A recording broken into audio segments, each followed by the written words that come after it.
Merci Monsieur le Président et chers collègues. On peut se féliciter que la métropole soutienne une nouvelle fois en 2025 ce dispositif pour 3 territoires métropolitains. Un dispositif innovant permettant de rendre visible le non-recours assez méconnu et qui obligera peut-être l'État à s'engager fermement dans cette lutte possible en pérennisant cette action dans tous les QPV métropolitains. Le non-recours n'est pas une fatalité. C'est un défi collectif qui demande de la volonté politique, de la coopération entre acteurs, de la mobilisation à tous les niveaux. Lutter contre le non-recours, c'est renforcer l'efficacité de nos politiques publiques en évitant un gaspillage collectif de ressources déjà budgétées mais non consommées. C'est lutter contre l'injustice sociale parce que le non-recours accroît le risque de précarité socio-économique, l'isolement des individus par lassitude, découragement, sentiment d'abandon, de honte ou de stigmatisation. Le besoin n'est plus à démontrer. 34% concernent le non-recours au RSA, à l'assurance chômage ou à la complémentaire santé gratuite, tandis que 71% pour la complémentaire santé solidaire contributive et que près de 50% concernent le non-recours au minimum vieillesse.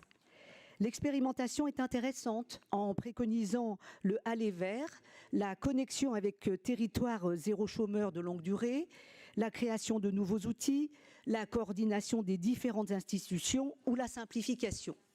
Toutefois, cette expérimentation doit nous interroger sur quelques contradictions.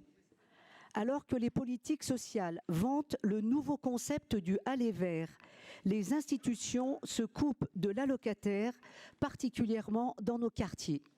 Disparition de la CAF, de la CPAM, absence de médecins, fermeture d'urgence, fermeture des permanences, mise en place du tout numérique face aux barrières de la langue. Alors que le non-recours devient un véritable sujet, l'État affaiblit le service public, oblige les villes à pallier ces manques en finançant des lieux de service public, des maisons de santé, des postes de conseillers numériques, des permanences et j'en passe. Mais prioriser le service public exige d'abord un choix politique, une vision, un engagement. Une des idées fondatrices de notre groupe est la défense du service public. Et pour notre groupe, il faut aller plus loin. Il faut instaurer de nouveaux droits rendus difficiles d'accès. Le droit au handicap. Aujourd'hui, le nombre de personnes et enfants porteurs de handicap augmente sérieusement dans les QPV. On compte 61% de non-recours à l'AAH pour des personnes en incapacité supérieure à 50%.